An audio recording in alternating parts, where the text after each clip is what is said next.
here's your host, Dr. Bart Rademaker. So welcome. I am Dr. Bart Rademaker, Prescription for Your Transformation, hashtag real people, hashtag real conversations. And we just had some technical challenges just a moment ago, and that's how it is. I'm actually currently here in Miami Airport, flying from the Bahamas back to Tampa. Just did some amazing surgeries this entire week out there using stem cells. And today I'm really delighted to be working once again with Wendy, but I don't know, Wendy. I don't know. We'll talk about that later. No, just kidding. You can always get a different producer if you want. You'll end up with a dude, though, just so you know. No, I stuck with you forever because I like you too much. I love you too much. And Simple-Aubrey from Simple-Aubrey. So welcome to both of you guys. And today is going to be a lot of fun. And I'm actually planning on sitting back and listening to you beautiful women talk about a lot of things. But I really want to introduce a remarkable human being, and that's Aubrey. And why? Because she's got a remarkable story, and it's a story that can inspire anyone because of the challenges that were faced in front of her, or that were put in front of her, and she made a choice. And that choice was to overcome all these incredible and difficult challenges and to find that best version of herself, becoming an extreme athlete, and really being an incredible model for her own son. So welcome, Aubrey. Thank you for joining me today. Hello. Thank you, Dr. Bart. Hello, beautiful Wendy. Thanks for having me. So tell us, just so you know, and so anybody who's listening in today, maybe for the first time, is that the Prescription for Your Transformation, and that's a hashtag real people, hashtag real conversations. It's about those conversations with real people, real experiences. And it's also about new voices, new solutions for your transformation.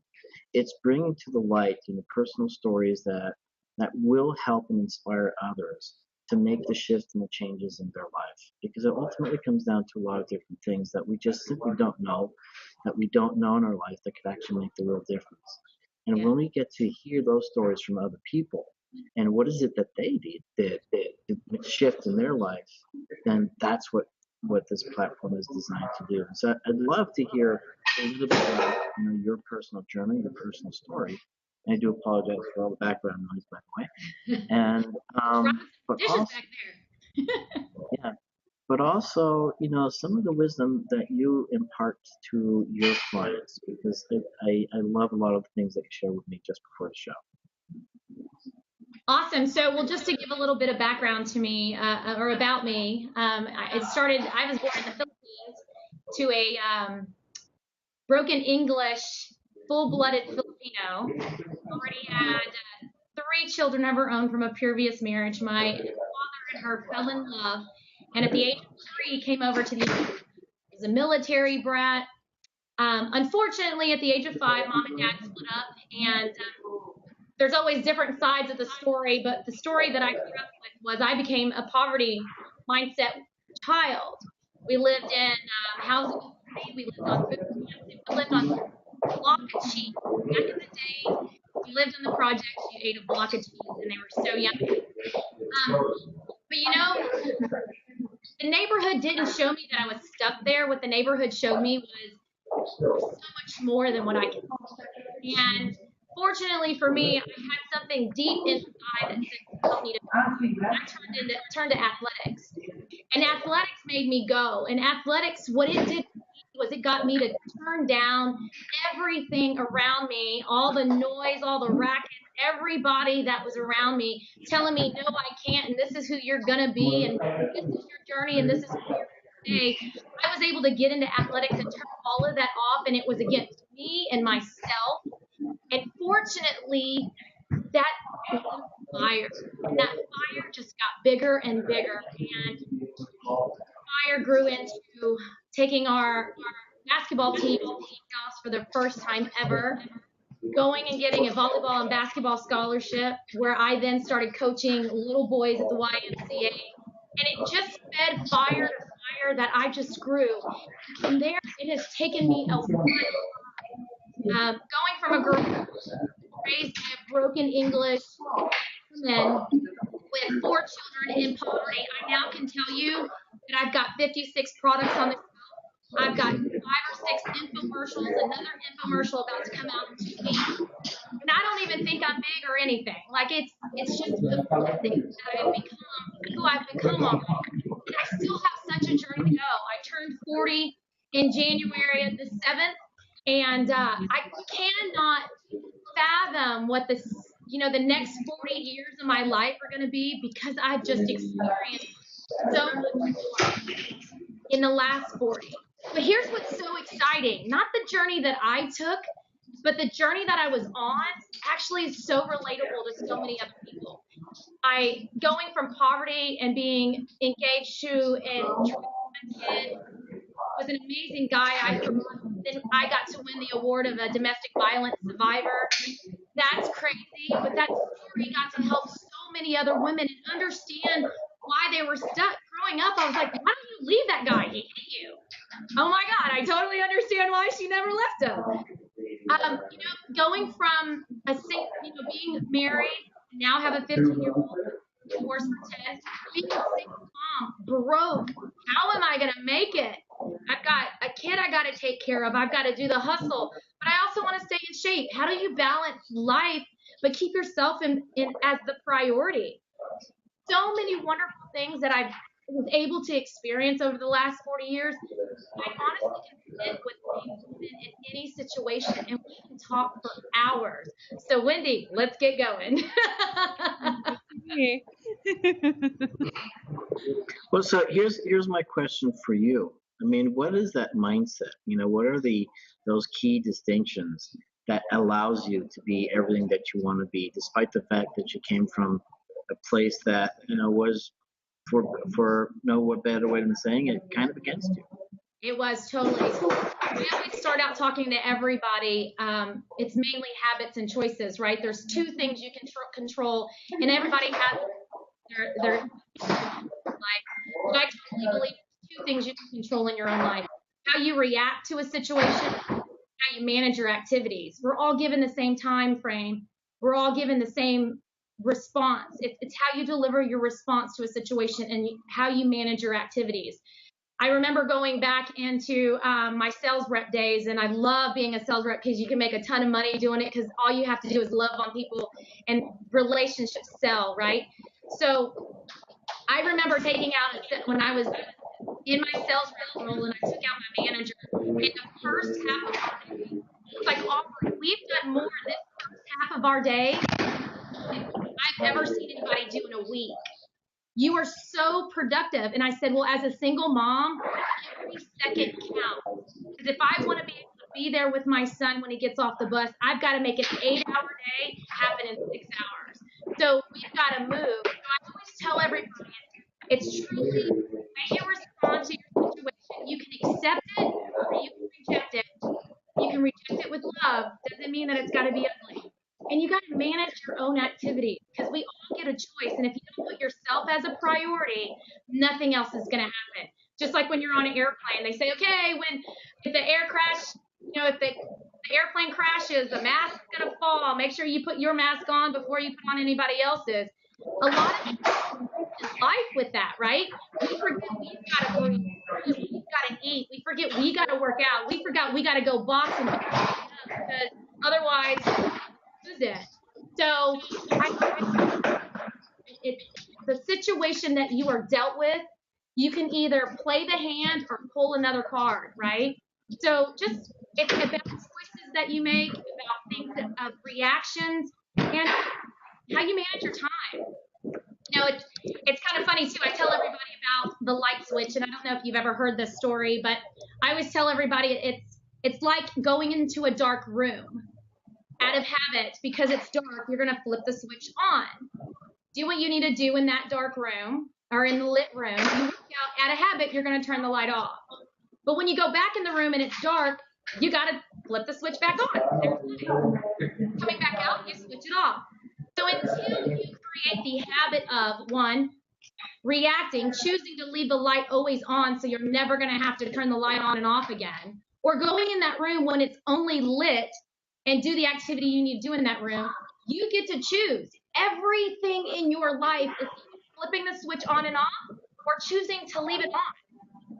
It's It's a matter of just doing it. You get to choose, and that's what's so exciting about life.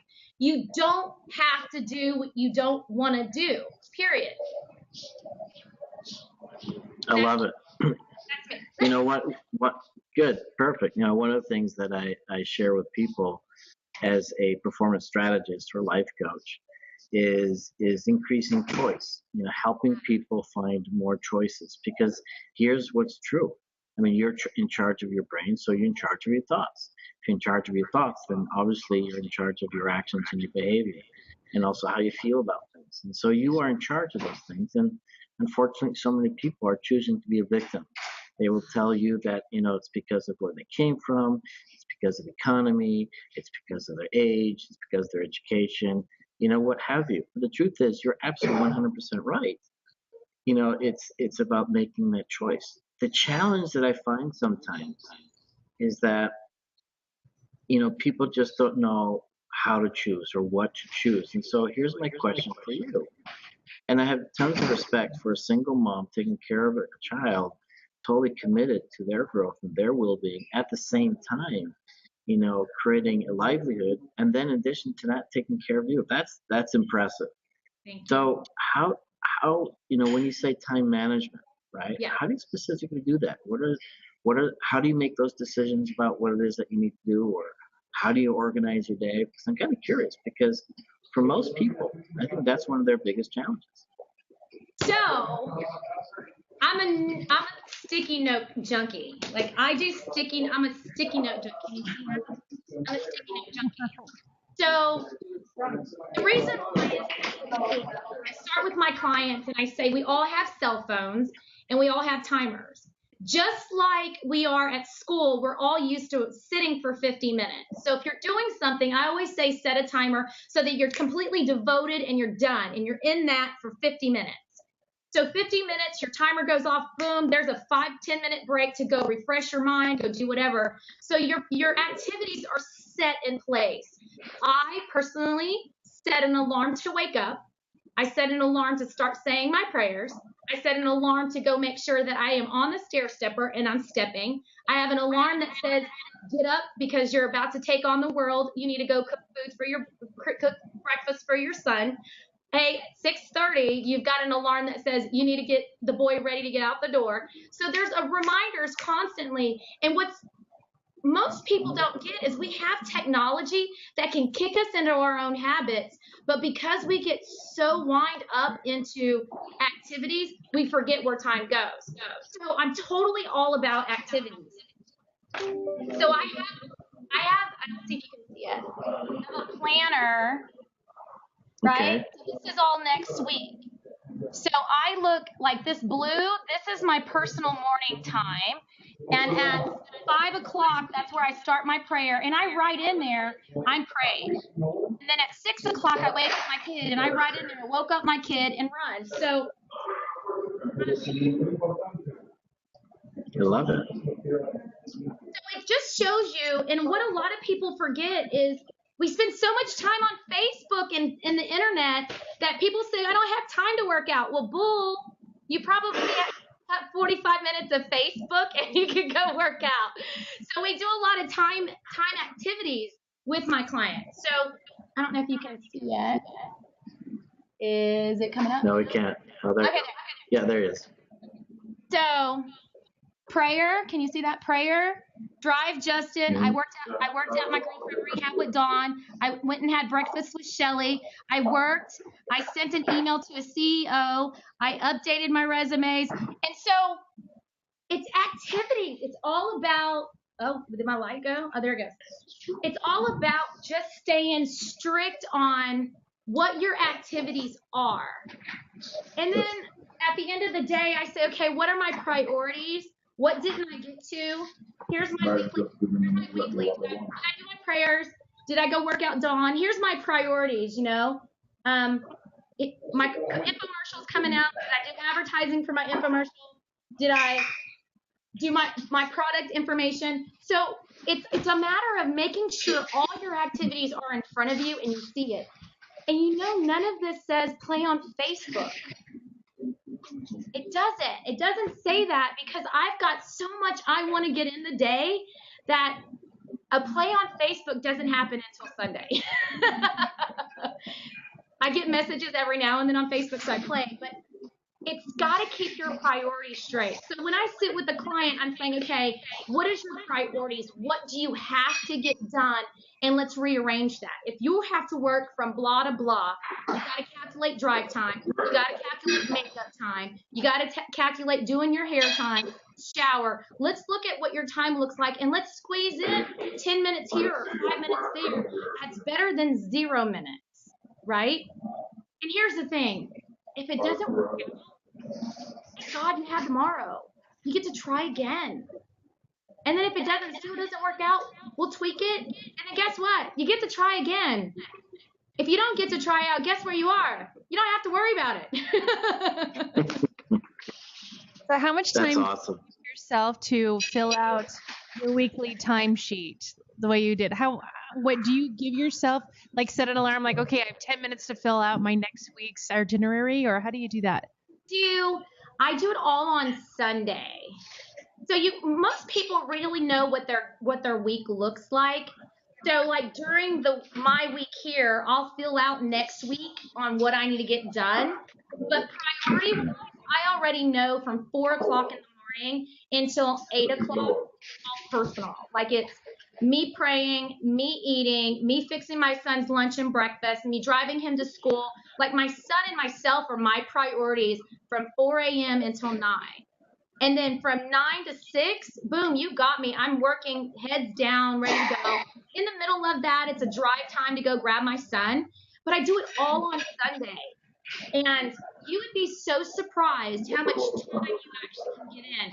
I mean, I've got right now, I've got a human trafficking act I'm working on. I've got an infomercial that's coming out. My son is launching a DVD product that he's got for youth fitness. I mean, there's a ton of things that you can do. I run a multi-level marketing company. There's a lot of things you can do as long as you manage your life. And here's the thing. If you love it, it's not a job. And I can't get any more fulfillment than helping people healthy, wealthy, and then I get to love on my kid. Like what else did you want? Nice. So how long have you been this organized? How long have you been doing this? So I probably have been really organized all my life, but I really haven't written down hour by hour what I do probably until 2 years ago.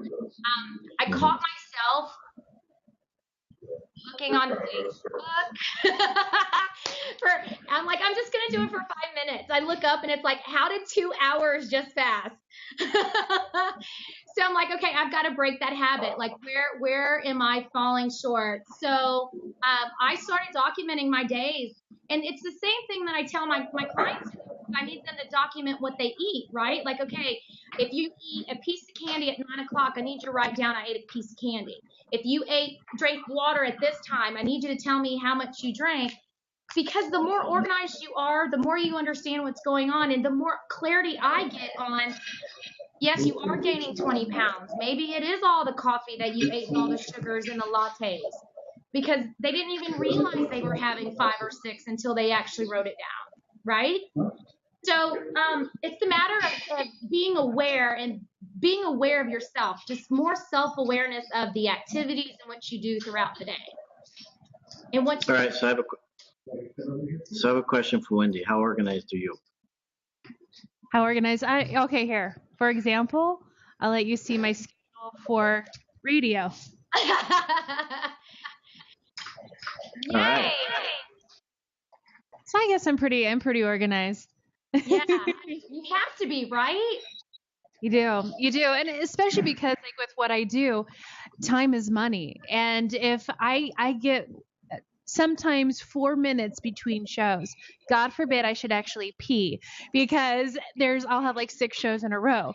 So it's like one of those things where like you literally have to plan everything out, especially at work. So my work schedules, because I do have a couple jobs, everything is very, very organized. My personal time, I don't have much of that, but when I do have personal time, it's usually cleaning the house or doing laundry or studying up for my next filming that I'm doing. So I'm very, very organized in that aspect. Even have like on my refrigerator, I have one of those whiteboards, so I know exactly what day that my bills come in, what do they have to be paid, what is the best time, how many days early do I need to pay it to make sure I get the due date. Literally, I have that on my refrigerator too.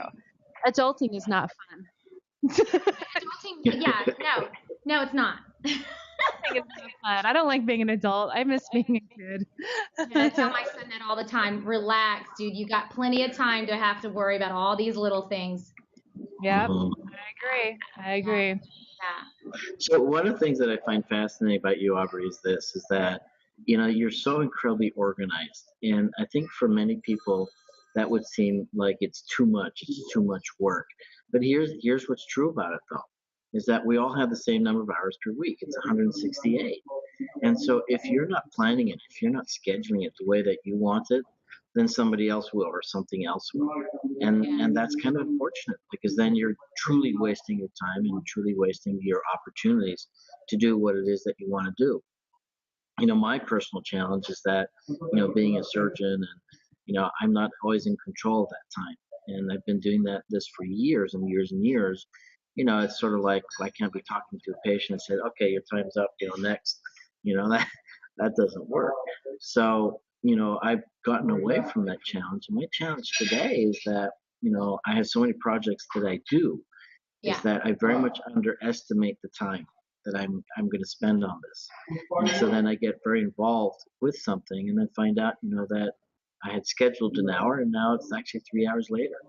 So it's a matter of having that discipline that says, okay, I'm going to spend 50 minutes, like you said, on this project, and then I'm going to go to the next one, and then I'm going to go to the next one.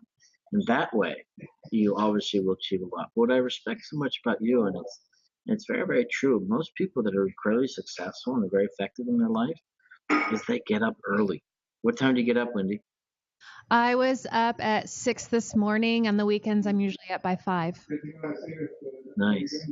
So getting up at 4 o'clock in the morning makes a huge difference. It does. It really does. And it gives you serenity time too, because your time usually during the day is push, go, go, go, push, go, go. What can I do next? I got to get it all in. Where if you're up really early and everybody's still asleep, it's being up and being at peace and being in calmness. And you're able to like really reflect on who you are and start loving yourself. I think that's the biggest problem that most people forget, is they got to love themselves before they can do anything else outside of their own home. Do you normally let's talk about that.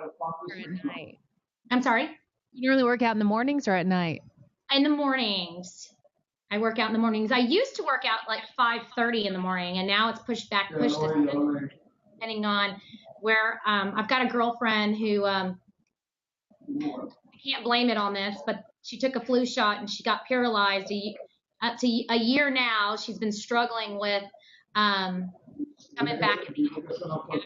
So I'm rehabbing her right now. So depending on what time she gets up and she starts to get moving, I go and rehab her for an hour and then I hit the gym.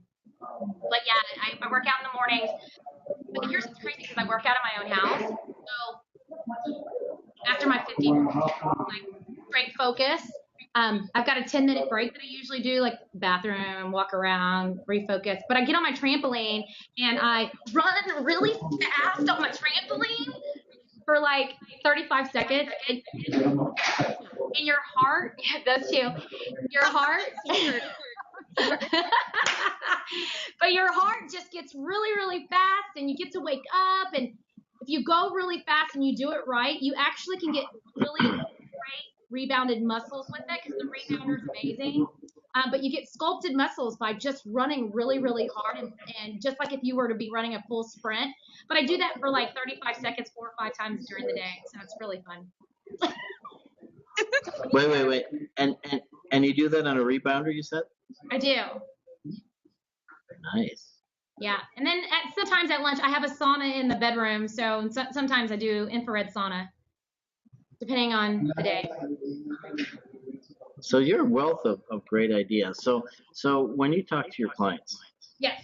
so you talk about what's your approach? I mean, there's obviously a lot of different things that you'll work with them. It's nutrition, it's fitness, it's lifestyle, it's mindset. Just take us through it a little bit of what you do.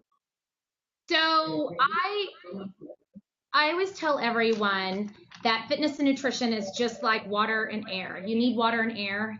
You can't have nutrition without your fitness. You can't have your fitness without your nutrition. They kind of go together just like air and water. So I kind of explain the fact that, yes, you need your weights. Yes, you need your cardio. Because I always tell everybody, lifting weights works you inside. Cardio works your outside in, so that when you reach your beautiful muscle, skins touch your muscle, you've got nice, activated, strong, mean, fighting muscles. But you can't get the skin to touch the muscle unless you got your nutrition in there. So I talk about a lot of nutrition. I talk about high nutrition value foods. I try to get, well, I do. I actually go into their pantries and I stick stickers on pantry foods that need to be eaten and never rebought. And then I do stickers on pantry foods that can be repurchased, but buy them organically. High fructose corn syrup is going to kill us, and that's got to get out there to everybody. They've got to get that out of their diet. It's crazy. High fructose corn syrup is illegal in other countries, and they serve it in everything we eat here in the United States. So if that's a one plug, that's a one plug right there. So, but I move people out of their pantry and start living in their refrigerator where there's live organisms. Our bodies, if you really looked at it and you went, and doctor, you can tell me if I'm wrong, but with all the background that I've got, I'm going back to school for my 3rd degree as a registered dietitian. If we do it right, within a whole year, all of our cells are brand new. Like, we have all new cells. Like, we're just replenishing new cells. So if explaining that, if we're feeding ourselves live organisms and our cells are replenishing, don't we want to replenish them with live food out of our fridge? Something live that if you leave it out in 3 days, it's dead. That's live food. I tell everybody, or do you want to feed it dead food that's living in your pantry that can live there forever? Then I get that whole kickback, well, it's more expensive to eat healthy. I'm like, okay, yeah, until your prescription bill is $450 a month. Huh? Well, going back to my grandparents are in their 80s. They lived out of their garden, and they ate a lot of salmon because he loved Alaska. They had a yacht out in Alaska in a nice little place. So they ate a lot of fish and a lot of vegetables and fruit from their garden. They have no prescriptions they are paying for. Telling my people, how would that look in your life if you continue to eat out of your pantry that's dead? What is your bill going to look like? Because high blood pressure, high this, high cholesterol, high everything. You got to take all these medications to bring all your highs down. And then you got to take medications to bring you up to wake up, to take medication to bring you down. Where back in the day, doctors literally saved lives by high nutrition diets, high doses of vitamins, high doses of nutrition, and used prescription drugs for what they were made of. Short-term rehab, not long-term stay on. It was short-term and replenish their body with high nutrition diet. So and that's the biggest awakening when I pull everything out of somebody's pantry and they're like, oh my gosh. So I'm like, tell me this. Tell me how come it's so hard for you to drink 8 glasses of water, but yet you can go to the wine bar or the beer bar and drink 12 gallons of wine or 100 glasses or 12 bottles or whatever of wine and liquor. That's because there's a drug in there that tells the little guy back here says, oh, you can drink more water or you can drink more wine, it feels good. Well, that is the same chemical in all of our foods. Our foods are telling us, you are still hungry. Block that little guy that says you're full and tell our brain to keep eating. We're not full, and so our stomachs expand, so our fatty going, or if we start programming our body back to the natural way we were created. If you're eating an apple, your saliva glands go, hey brain, here comes an apple, get ready for it. Hey belly, brain, apple. Or if you're eating a piece of steak, your body's going to go, hey, we're eating steak, get ready for it. There's no chemical in there that's going to tell it that keep on eating. When you're full, real natural organisms, it's going to go into your brain and go, yo, we're full, stop eating. It's so amazing to see my clients go, I never thought about that. And then I say, if it has a shelf life, where do you think that shelf life is going to go straight to your butt? And that usually wakes up, right? Mm-hmm. And I agree 100% on the high fructose corn syrup. I've always been against it, and I see what it's doing to people's health, to their teeth. Oh my gosh. You can tell so much from a person by looking at their teeth. Yes. Yeah. I've gotten away from high fructose corn syrup that when I go out to eat in a restaurant, I get a migraine immediately with the high fructose corn syrup. So I hardly even go out anymore. Mm-hmm. Yep. One of the biggest challenges, I find with people, because everything you say is absolutely correct. But the biggest challenge is that people don't have that foresight. They can't put themselves, in their later years of life and imagining what it would be like. It's all immediate. It's all right now. It's all, self, gratification in this very moment. They want to be satisfied. And interestingly enough, 75% of people are actually dehydrated. And one of the interesting ways that people actually hydrate their body, and you may be very well familiar with this, is by eating. We get a lot of water produced when we eat. And so oftentimes when people are actually dehydrated, they feel hungry because that's the pattern. That's the strategy they've used in the past. You're kind of training your brain to say, okay, I'm dehydrated. Let me eat something because I think I'm hungry when I'm really dehydrated.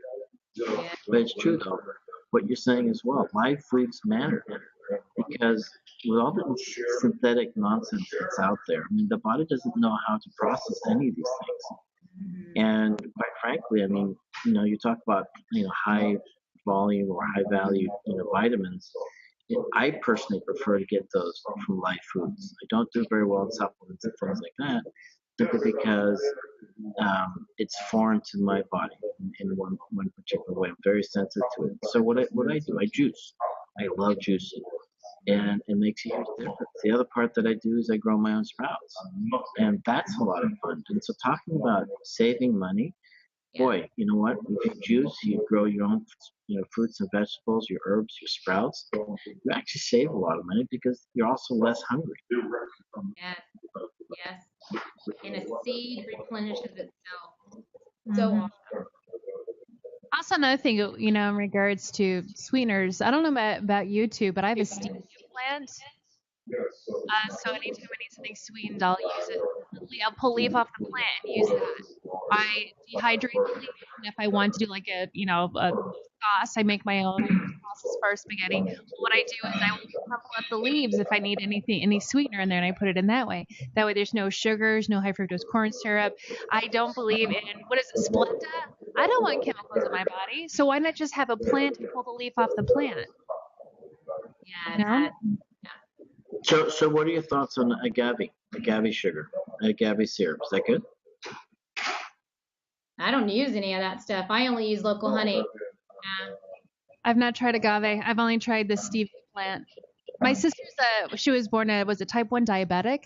So growing up, we weren't allowed to have sugar because if she couldn't have it, we couldn't have it. So that's why stevia plant is good because it doesn't hurt those who are diabetic or type 1.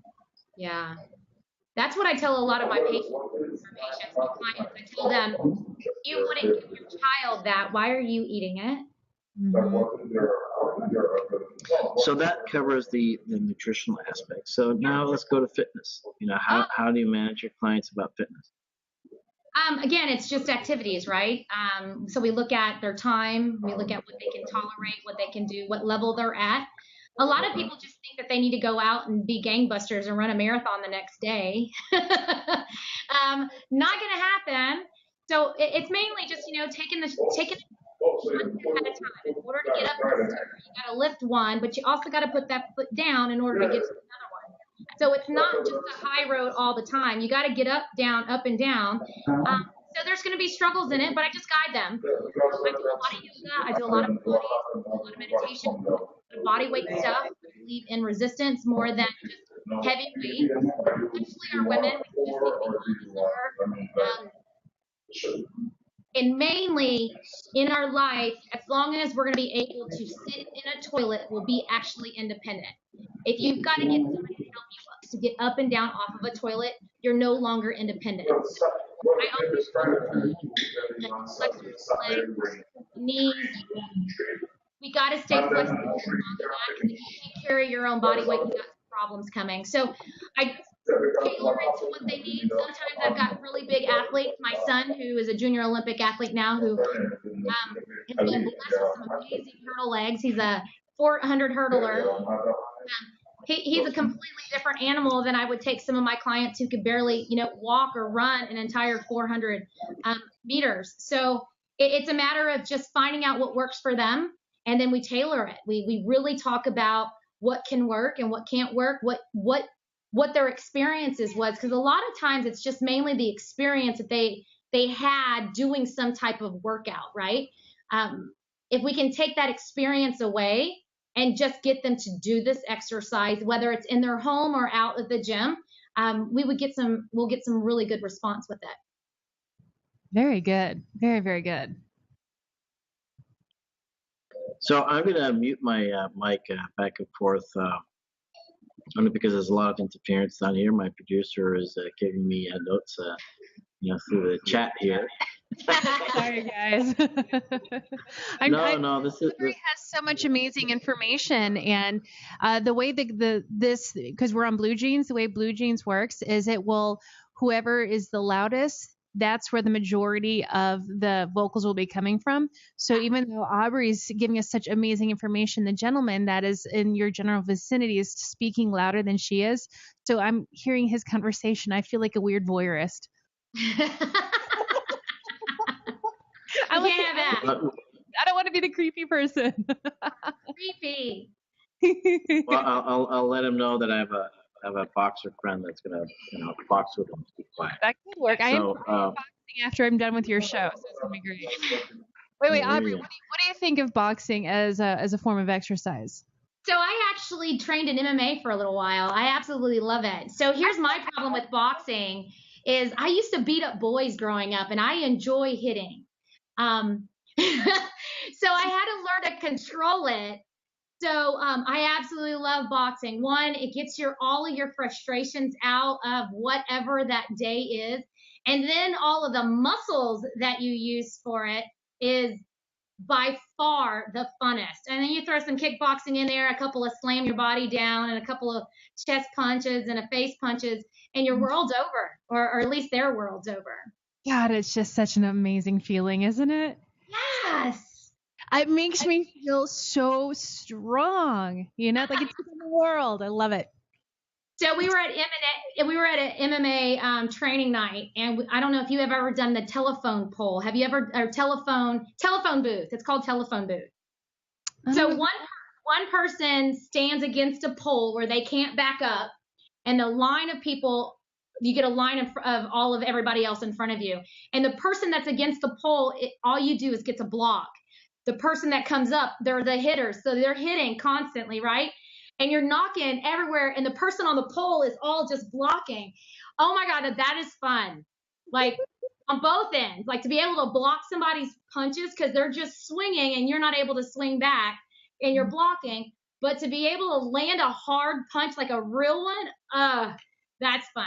That's fun. Now, I'll never get in a ring. And fight. I'll do the practice stuff. I got my focus mitts. We're good. You got your boxing gloves and your focus mitts. And I love boxing somebody who actually has focus mitts because I know they're not going to hit me in my moneymaker. Yeah. And no moneymaker shots. We got it. Everything's good until I get hit in the face, and then I'm like, oh no, then the beast is released. You keep that beautiful face, girl. Keep that face. Oh, thank you. That's funny. So just so I'm clear, I mean, all this aggression that's inside of you, and you just enjoy getting it out by this kind of boxing, this kind of MMA, or is there something else to this? Because quite personally, I mean, I'll get my aggression by working out or doing things like that. I used to play rugby, and that was pretty intense, but I just can't see myself fighting with somebody. It's just still way too foreign for me. I don't know how you feel about it, Wendy, but I think it's just a whole different platform when two people are doing the same athletic thing, and it's not out of anger. It's really just out of pure enjoyment of just wanting to beat the pulp out of somebody. And that's why when you are boxing, you always box with somebody who's at the same level as you are. I'm not going to go and box a newbie because unfortunately, that's just not fair to them. Just like I would not go and really just flat out box my coach because that's not fair. So you find somebody who's your equal, and you just really, when you're sparring, you're encouraging each other the whole time. Yeah, it's more technique than actually trying to land. Yeah. Did you just say that you beat up your coach because you said it wasn't fair if you challenge him? No, I wouldn't be fair because he's so much more advanced than I am. So it wouldn't be fair. Although he's the only one I spar with, I wouldn't go on a full on like in the ring boxing. I like sparring, but I will not hit somebody in the face. I will not let somebody hit me in the face. Yeah. No, that's not what I heard. It's not what I heard. I heard that you said you were better than your coach, and it would be fair that you sparred. No, I would say I wouldn't spar with a newbie because it's not fair to them, and I wouldn't spar with a coach because it's not fair to me. No, you didn't say for me, right? Oh, so yeah, you go rewind this tape, and you know the truth. No, it's interesting. I know what you meant. I sparred with my coach, and we were doing shin touches. And his shin, Sammy, I don't know if you saw him. I can't remember his last name. He was on MMA. Oh my gosh, he was on the MMA reality show. Anyway, Sammy something. We were sparring and we were tapping shins, and his shin seriously is like a metal pole. And I got a hairline fracture by touching his shin with my shin. Just tapping. Like you got it. Like I would never not my coach. No, ma'am. So let's change the topic, and I'm going to mute myself again because it's getting a lot noisier. But here's an important topic, and I think it's important for people because it's a topic that's not discussed enough, but about domestic violence. And so share a little bit about whatever you want to share about your experience, but also your views, and any thoughts and advice you can give people. So I think this is a subject that's very hidden among a lot of homes. You would be completely surprised after I came out with my story back in Domestic Violence Month a couple of months ago here in Houston. KHOU actually did a spotlight on my story. 4 years ago, I was dating a guy who was in St. Pete, and of our 5 years of dating, there was 3 incidents total, 2 incidents within our relationship that I just blamed it on whatever, You think about the 80-20 rule. 80% of our lives were great. He only beat me once. I know. Bear with me. And then, you think about the 80-20 rule. We ate the same. We worked out the same. We looked great. We dressed the same. Our friends are the same. Everything was all the same. And then it just came to when we were in closed doors, things were so different, and they just got different. And it isn't like overnight that you were like, oh my gosh, I'm in a domestic violence issue. Oh my gosh, he's so protective. It literally happened over a 5-year process. And our last year together, I woke up to, I had a tracking device put in my car. I figured out he had cameras in the house and mics listening and watching me throughout the day. I noticed that every time I was in the bathroom doing my makeup, he would call me and be like, hey, where are you? I'm like, putting on my face. So it's just, you got to see the signs. And unfortunately, I didn't read them because I was so caught up in this whole 80-20 rule, right? Like I was shown so many times and so many other ways of him constantly calling me, always asking where I'm at.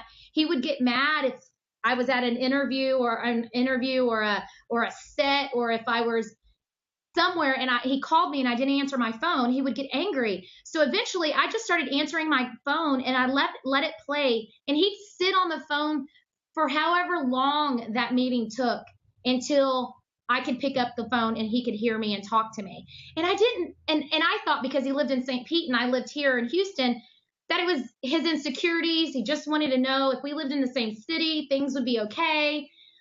But it wasn't.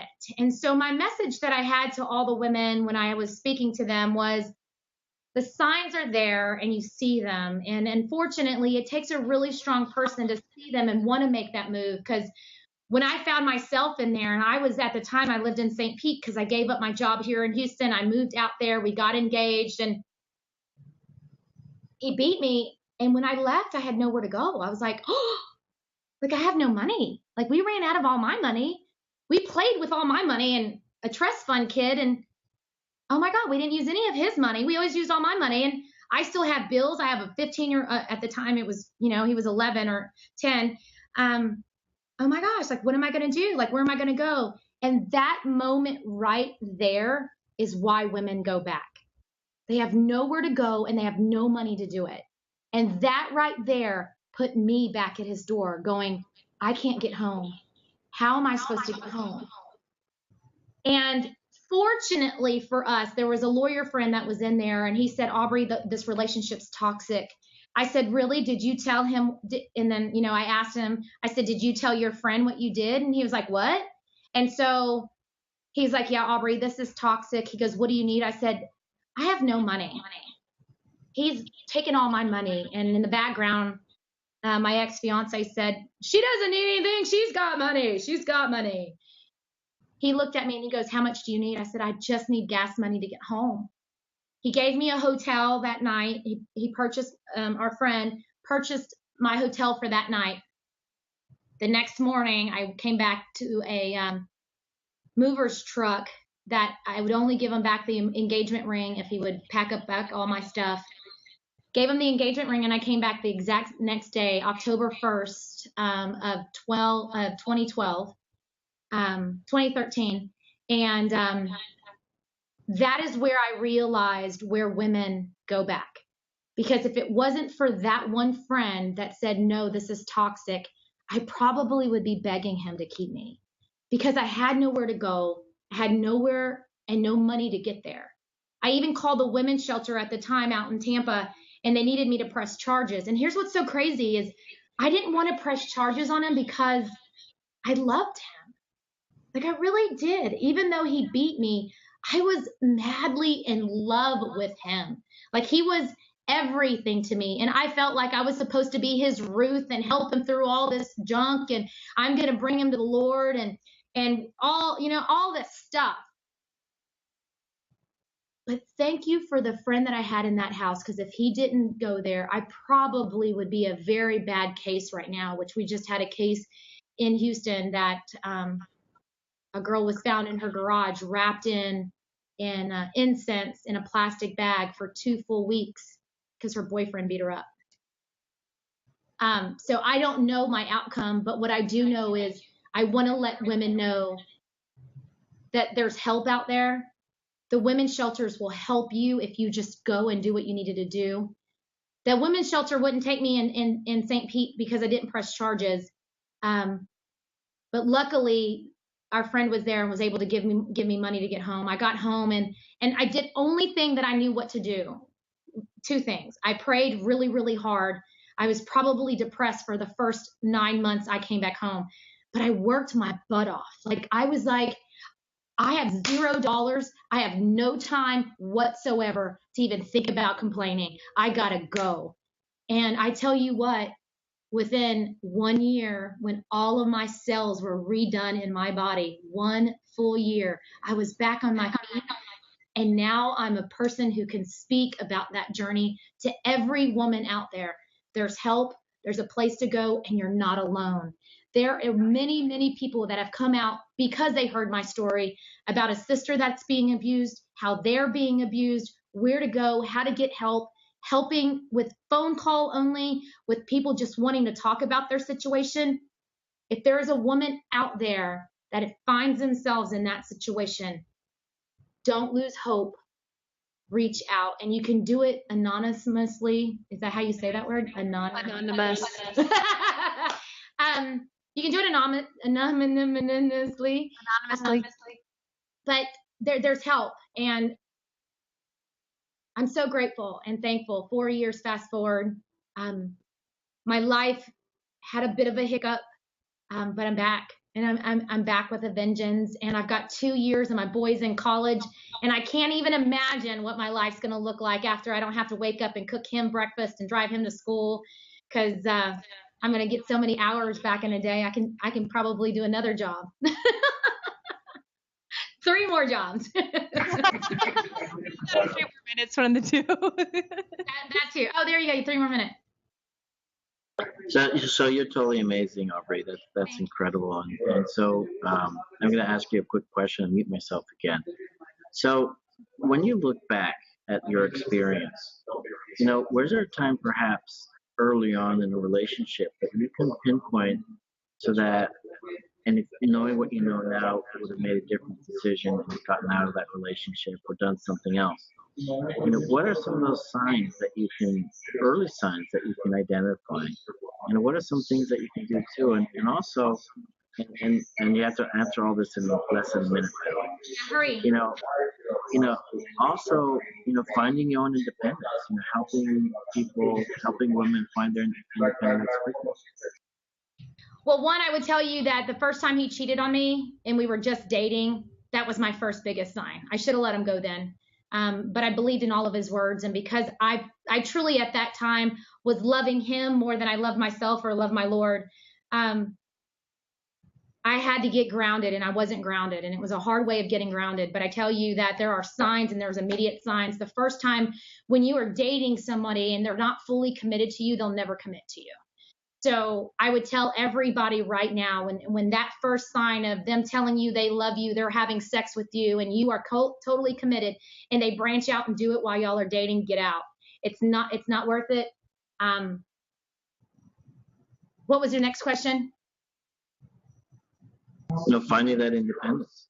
Yeah, you got to love yourself. If you can't tell yourself when you look in the mirror that I love you, you've got a hot body, you're amazing, you're the one for me. And if you can't tell yourself that, then there's not anybody else that's going to say that to you. So you've got to be able to say that to yourself. Independence doesn't mean alone. Independence means that you can stand on your 2 feet with everybody pushing you where you need to go. And you've been led by one person, and that's him up there. Independence isn't nothing about being lonely. And with those, magical words, I'm going to wrap it up. This is amazing. Thank you. I really enjoyed listening to you, and I apologize for all background noise. And, with this wonderful technology, we get to do things that we otherwise couldn't do. And that's why I'm excited about this platform. But we have some cool things coming up, better technology and better sound control in the future. So once again, Aubrey, thank you so much. Wendy, of course. And I'm Dr. Bart Rademaker, prescription for your transformation. #real people. #real conversations. Bringing you new voices, new solutions, your transformation, but really bringing that authentic world to you so that you can find your own path and listen in to other people's discoveries so that you can change your life. Thank you so much.